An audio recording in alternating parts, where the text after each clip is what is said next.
Hey, welcome to Trail Trials, a video review section of iRunFar. My name is Travis Liesland. In this video, we're going to take a look at the Saucony Peregrine 16. Let's check it out. So let's start off with the specs. Men's size 9. This comes in at 9.5 ounces. This maintains the 4mm drop that has been consistent on almost, I think, all Peregrines. The only difference is they've increased the midsole foam another 4mm across the entire stack. So this is a 32mm heel and a 28mm toe. Uppers roughly the same, not a lot of exciting new fabrics, more of a traditional kind of mesh. The biggest thing is here on the bottom, and they've updated to Vibram Mega Grip across the whole shoe, which is up from their proprietary tread and compound that they were using before. So with all that said, let's get up close and personal. Let's see what this shoe is all about. All right, well, let's start off with kind of the key feature here, which is the new Vibram Mega Grip outsole.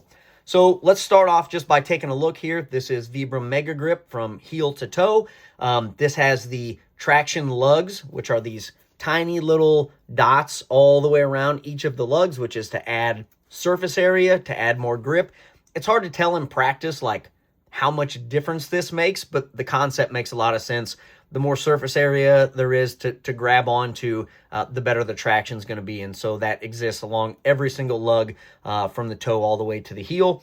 So when we look at the tread pattern here, we notice small forward-facing lugs all the way to the midsole. So that's for climbing, right? Giving you grip while you're going uphill.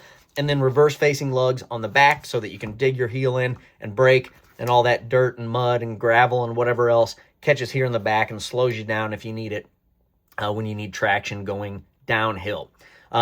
This is a little bit of a shorter lug. These are 4mm lugs. I'm going to pull in the 15 right here on the side, which is the green one. These have a lot of miles on them, but also, so they're worn down a little bit, but you can just tell kind of looking at these, this is a longer lug, but a very similar tread pattern between these two shoes, and the rock plate remains the same, which is versus being kind of a hard rock plate, you have almost this like woven fabric-y type of thing, and you can see a little bit of that inside the shoe here, and it's very much in the front of the shoe. The heel does not have it. It is just really at this front part where you're kind of putting all the impact when you're stepping down. But overall, awesome update here. Really excited about having Vibram on the outsole.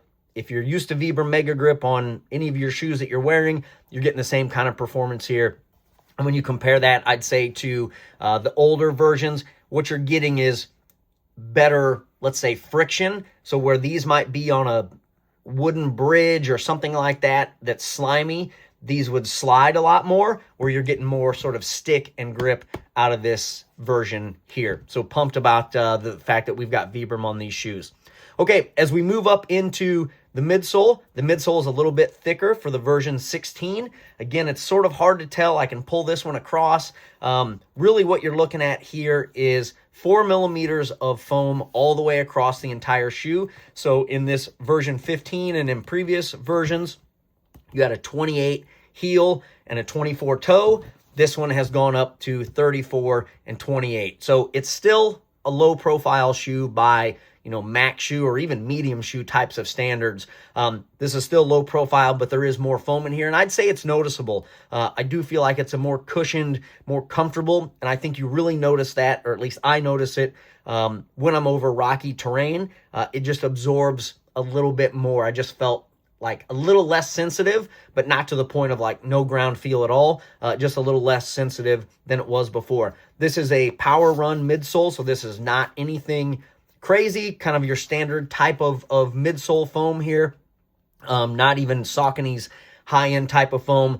It's firm-ish, it's soft-ish, it's sort of that middle type of foam that's slightly supportive, so it doesn't deform underfoot, but it's not super hard where it feels like pingy and like a beating on your feet. It's just a nice in-the-middle type of foam. So no blocks, no anything for pronation, none of that, just some standard midsole foam all the way around. And again, I think it does a nice job on a lot of different terrains, even for road running.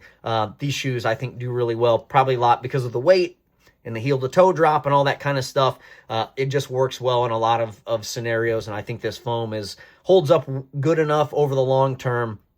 And again, for this price point of a shoe, I think what you'd kind of expect.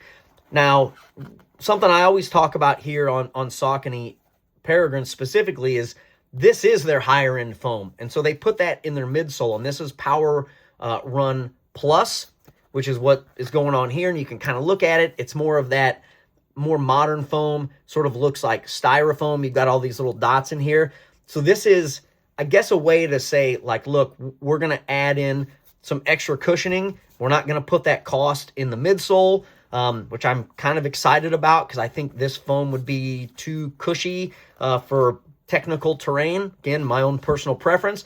But they put it in the midsole, and what's cool about this is this doesn't deform, and this is something they've been doing for a long time. And so instead of being like pitted out around the toes in a standard EVA, they put a little more investment here into the sock liner, and this sock liner holds up really well over time. And so instead of having, you know, more maybe expensive foam in the midsole, they're giving you a more quality and better foam sock liner, which tends to hold up really well. And an example of that, I guess just for the sake of it, is to pull this one out. And so this is from last year's, and I've worn this shoe a lot.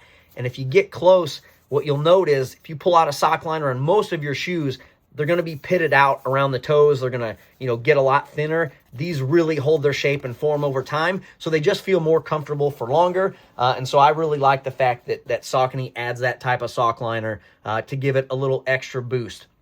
And you're not ever going to hear me spend a lot of time on sock liners. I always do here because, again, I think it's an interesting concept. Okay, on the upper side of the house, nothing overly exciting here. This is not any type of new age 3D mesh or anything like that. This is a standard kind of mesh upper with a low number of overlays, which is kind of nice. So again, you don't have a ton of, you know, plasticky stuff. You don't have a ton of too much flopping around. You've just got a really solid built sort of sock liner type fit that you can get a little bit of a view of here. This is black, so it makes it tough.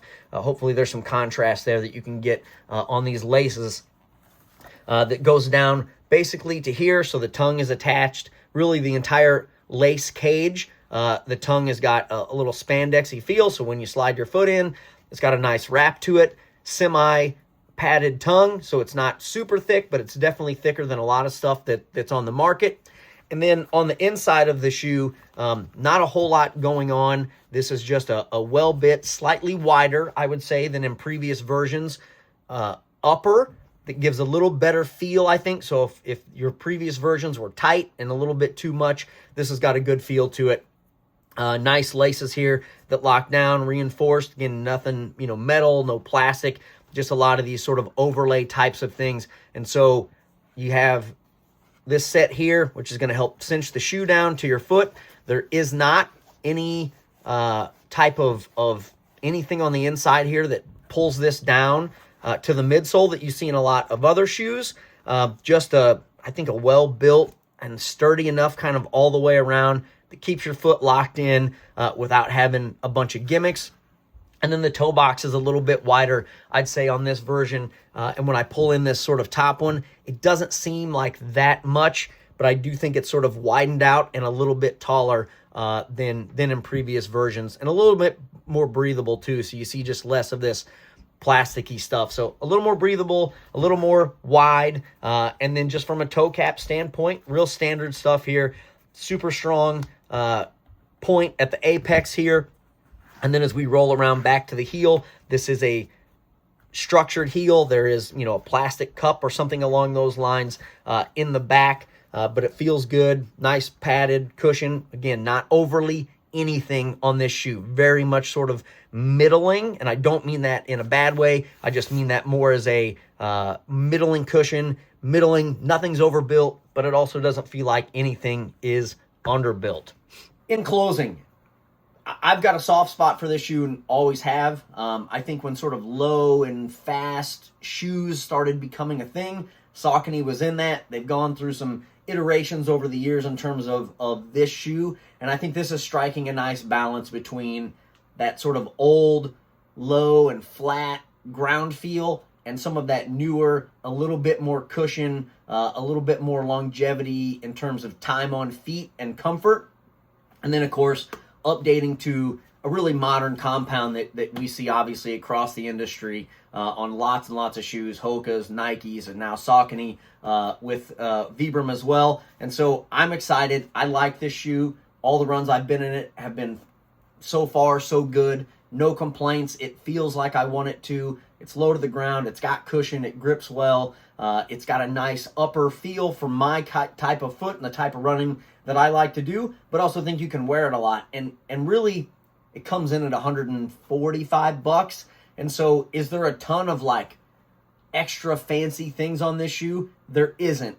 And I think that's great, right? Like, I love all the technology and the changes, but there's no X-Pack, there's no, Dyneema, there's no crazy plates or carbon this or whatever. It's just like a shoe that you can just use, and it works, and it does what it's supposed to. And again, you're not paying for that in today's sort of shoe economy, if you will. It's one of the lower price ones, and I think it's, for what it does, this is a mainstay for me and something that I sort of reach for when I'm not quite sure what I'm getting into. A Peregrine has always been a shoe that I've grabbed, and now with Vibram Mega Grip on it, it's even more so, just because you've got that added security, a little bit better traction, a little stickier, a little more friction. Even though the lugs are a millimeter shorter than they were before, I think it more than makes up for it with a tread compound. So, with all that said, leave your questions and comments below this video. Thanks for watching. We'll catch you next time.